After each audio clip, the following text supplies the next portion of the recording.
Hola, hoy nos metemos de lleno en un tema central de la fe cristiana, visto desde la perspectiva católica, el bautismo.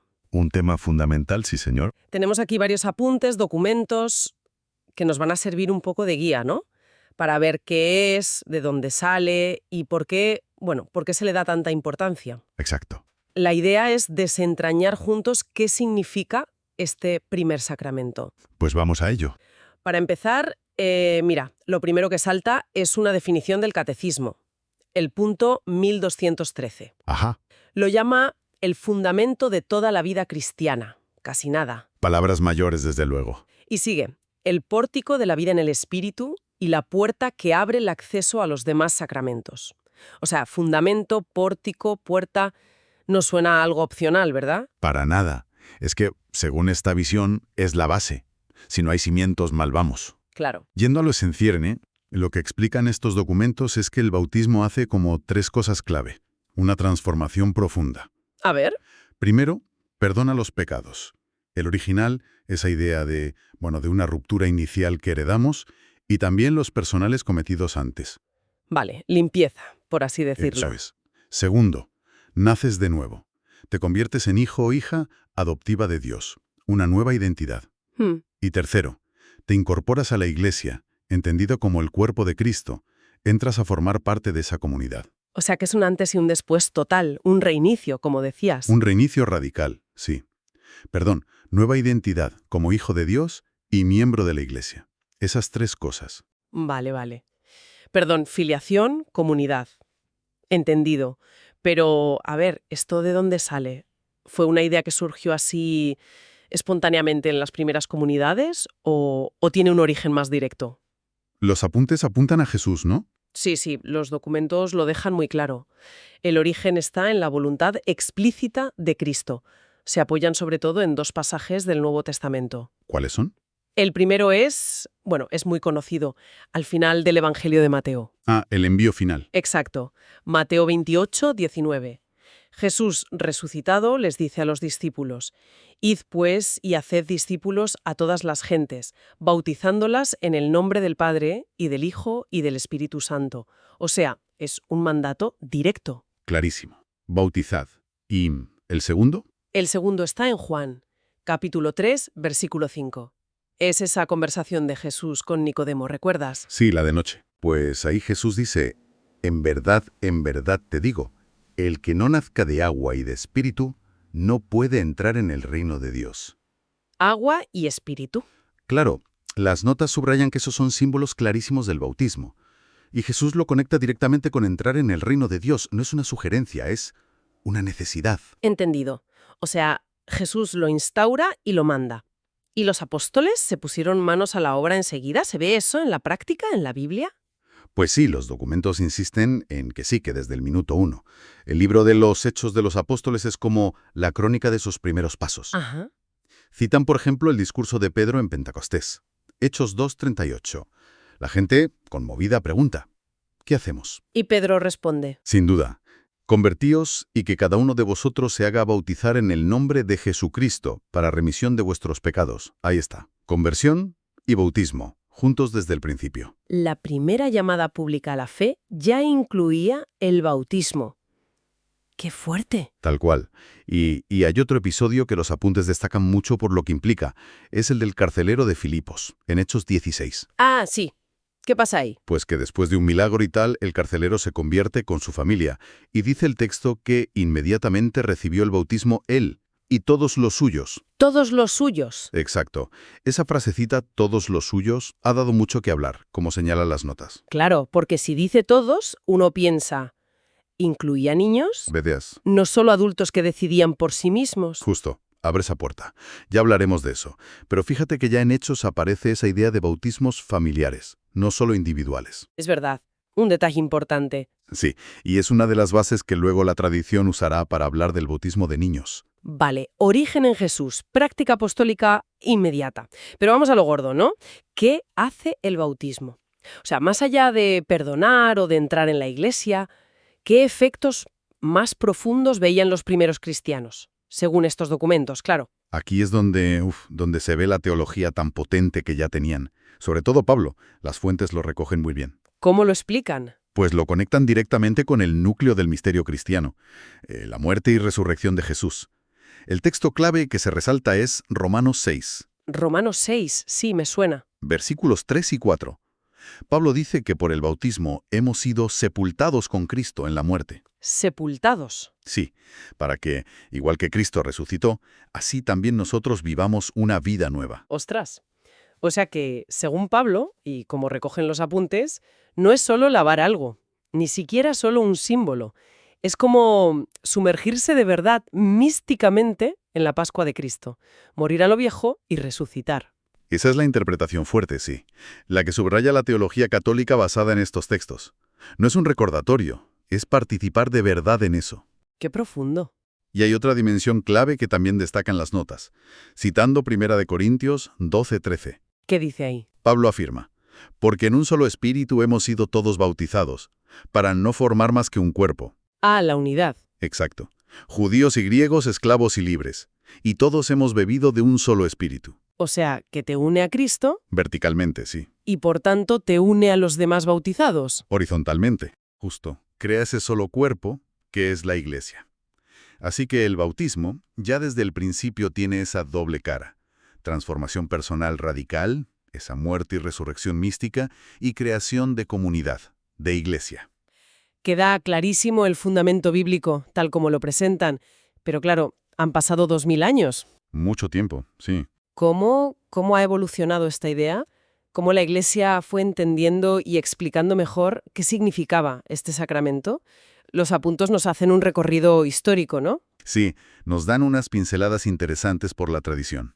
Empezamos con los padres de la Iglesia, los grandes pensadores de los primeros siglos. A ver. Mencionan, por ejemplo, a San Justino Mártir, ya en el siglo II, Hablaba del bautismo como una iluminación y una regeneración. Palabras muy fuertes.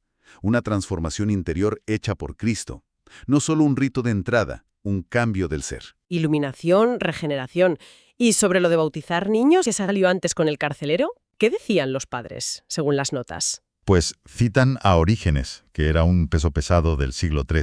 Él ya decía que la Iglesia recibió de los apóstoles la tradición de administrar el bautismo también a los niños. Ah, o sea que ya en el siglo III se veía como algo que venía de los apóstoles. Exacto. Eso es importante porque indica que no lo veían como una novedad, sino como algo heredado, antiguo. Refuerza ese argumento de la antigüedad de la práctica. ¿Correcto? Y luego, más tarde, San Agustín, siglo V, una figura clave.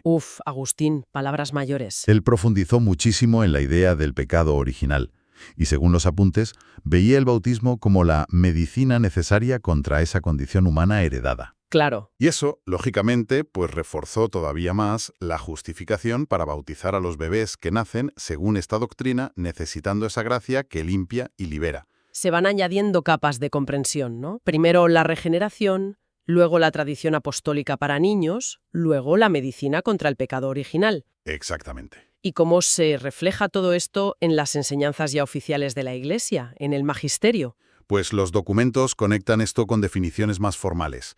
Dan un salto hasta el Concilio de Trento en el siglo XVI, mencionan el año 1546. Plena reforma protestante. Claro, un momento de definir muchas cosas.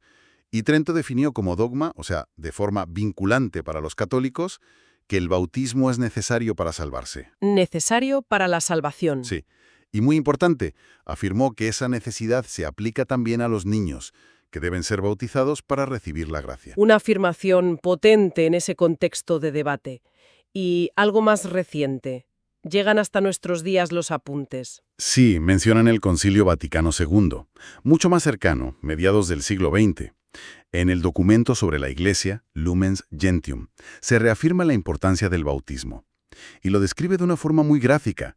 Es la puerta por la que se entra al pueblo de Dios, a la Iglesia. Vuelve la idea de puerta, de pórtico. Exacto. Mantiene esa idea de que es el fundamento, el inicio indispensable. Los apuntes quieren mostrar esa coherencia doctrinal a lo largo de los siglos. Entendido. Presentan una línea continua, desde la Biblia hasta hoy.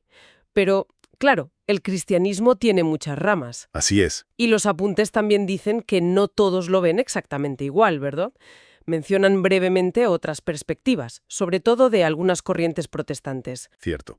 Para dar una visión más completa, las notas incluyen ese contraste. Señalan que, reconociendo que el protestantismo es muy diverso, algunas corrientes importantes lo ven de otra manera. ¿Cómo? Tienden a verlo más como un símbolo externo, una señal de la fe que ya tiene la persona, y un testimonio público de que se ha convertido y se compromete con Cristo. Es como expresar algo que ya ha pasado dentro. Un símbolo de una fe ya existente, no algo que la causa o la infunde en ese momento. Esa es la idea principal que se expone de esa visión. Y eso, claro, tiene consecuencias para el bautismo de niños, ¿no? Efectivamente. Es la consecuencia lógica. Si el bautismo es una respuesta de fe, pues muchas de estas corrientes rechazan bautizar a bebés o niños pequeños. ¿Por qué? El argumento que recogen las notas es que se necesita una decisión consciente. Arrepentirse, confiar en Cristo. Y un bebé, pues obviamente no puede hacer eso. Claro. Es importante, como siempre hacemos aquí, aclarar que estamos exponiendo las posturas tal como las presentan las fuentes, para entender las diferentes lógicas, sin juzgar ni tomar partido. Simplemente describimos lo que dice el material. Por supuesto. Queda claro el contraste. De un sacramento que causa la gracia y la pertenencia, visión católica expuesta, a un símbolo que expresa una fe ya presente, visión de algunas ramas protestantes expuesta. Y ante esa objeción al bautismo infantil, lo de la necesidad de decisión consciente, ¿qué argumentos da a la parte católica según estos apuntes? Bueno, la respuesta católica que se articula en el material se apoya en varios puntos para defender el bautismo de niños.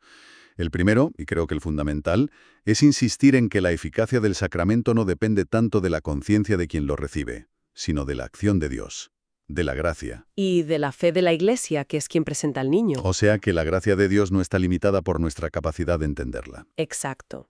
Dios puede actuar igualmente en un bebé.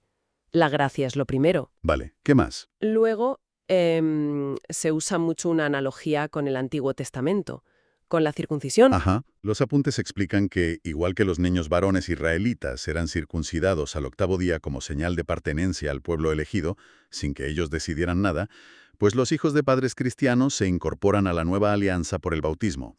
Reciben la gracia y la pertenencia por la fe de sus padres y de la comunidad. La analogía con la circuncisión es interesante. Se vuelve a la Biblia para buscar más apoyo en este punto. Sí, se vuelve a mencionar Hechos 16, lo del bautismo de familias enteras o casas. Lo del carcelero y todos los suyos. Eso es. Se interpreta que esa expresión tan general, todos los suyos, muy probablemente incluía a los niños. No dice que los excluyeran. Es una interpretación posible, claro. Y por último se apela mucho a la tradición, lo que vimos con Orígenes. Se subraya que bautizar niños es una práctica, inmemorial en la Iglesia, que se considera de origen apostólico, no un invento posterior. La fe de la Iglesia, digamos, suple la fe explícita que el niño aún no tiene. Entendido. Primacía de la gracia, analogía con la circuncisión, lectura de Hechos y la tradición antigua. Son los pilares de esa argumentación. Básicamente sí. Bien. Hemos visto el qué, el por qué, la historia, las distintas visiones, según estos apuntes. Pero vamos a lo práctico. Porque a veces la ceremonia queda ahí, ¿no? Como un evento social del pasado. Sí, la foto con el faldón blanco y poco más. Exacto. ¿Qué implica el bautismo para la vida diaria? Según esta visión católica, claro. ¿Cómo se traduce todo esto en el día a día? Esa es la pregunta del millón. Y los documentos insisten mucho en esto. El bautismo no es un diploma que cuelgas y te olvidas. No es un cheque en una lista. Para nada. Se entiende como una realidad viva, dinámica. Una fuente de gracia que sigue ahí, activa, toda tu vida. Es una identidad permanente. Una identidad activa. ¿Y eso cómo se nota? ¿Qué significa vivir como bautizado o bautizada? Pues fundamentalmente, vivir siendo consciente de esa identidad que has recibido. Eres hijo, eres hija amada de Dios. Esa es la dignidad radical que, según esta visión, nada ni nadie te puede quitar. Recordar eso constantemente debería cambiar cómo te ves a ti mismo, cómo te relacionas con Dios, con los demás. Cambia la perspectiva. Totalmente. Y de esa identidad, claro, salió un compromiso. Vivir como discípulo de Jesús. Intentar seguir sus enseñanzas, su ejemplo, pues en tu vida concreta, en el trabajo, en la familia. O sea que implica una forma de ser y de hacer en el mundo. Exacto. Y tercero, lo que decíamos de la unidad. El bautismo te une a la Iglesia y a su misión. Te hace corresponsable de anunciar el Evangelio, de trabajar para que el mundo sea un poco más como Dios quiere, según los valores del reino. No eres un espectador. No eres un miembro pasivo de un club. Eres participante activo en una misión. El bautizado está llamado a ser sal de la tierra, luz del mundo, como dice el Evangelio. Me gustó mucho una imagen que usan las notas, muy gráfica. Dice que el bautismo es como nuestro DNI espiritual. Ah, sí, es buena, ¿verdad? Sí, explícala un poco. Es una analogía útil, sí. A ver, el DNI normal acredita quién eres legalmente, tu identidad civil, pues el bautismo, visto así, sería tu documento de identidad ante Dios y ante la Iglesia. Tu identidad profunda. Eso es, establece quién eres en lo más hondo, hijo de Dios, hermano de Cristo, templo del Espíritu Santo, miembro de la Iglesia. Y la gracia es que, a diferencia del DNI, este no caduca. ¡Ja! ¿No hay que renovarlo? No se pierde, aunque puedas vivirlo mejor o peor, de forma más o menos consciente. Pero la marca está ahí. Dicen que imprime carácter indeleble, una pertenencia para siempre. Una identidad que te define y que te llama a ser coherente con ella. Es potente pensarlo así. Sí, lo es. Entonces, si intentamos resumir la esencia de todo esto que hemos visto en los apuntes, podríamos decir que el bautismo, para la perspectiva católica que hemos analizado, es muchísimo más que un rito social. Muchísimo más. Es una marca imborrable, una pertenencia a Cristo. Es el pistoletazo de salida real para un camino de fe de toda la vida y una llamada constante a vivir según esa nueva identidad que has recibido. Exacto. Volviendo al principio, a lo del catecismo, es el fundamento, el pórtico, la puerta, el inicio del viaje, no el final. Totalmente. Es la base sobre la que se construye todo lo demás en la vida cristiana. Si esa base falta o se olvida, pues el edificio se tambalea, según esta visión. Claro. Y claro, todo esto nos lleva, casi sin querer, a una pregunta para la reflexión personal. Una cuestión que los propios apuntes sugieren al final y que, bueno, va más allá de nuestra charla de hoy. ¿Cuál sería esa pregunta clave para que cada uno se la lleve? Pues sería algo como, ¿cómo veo yo mi propio bautismo? ¿Lo considero solo un evento del pasado? ¿Algo lejano, quizás decidido por otros? ¿Un recuerdo familiar en un álbum? ¿O lo vivo conscientemente como la fuente de mi identidad más profunda?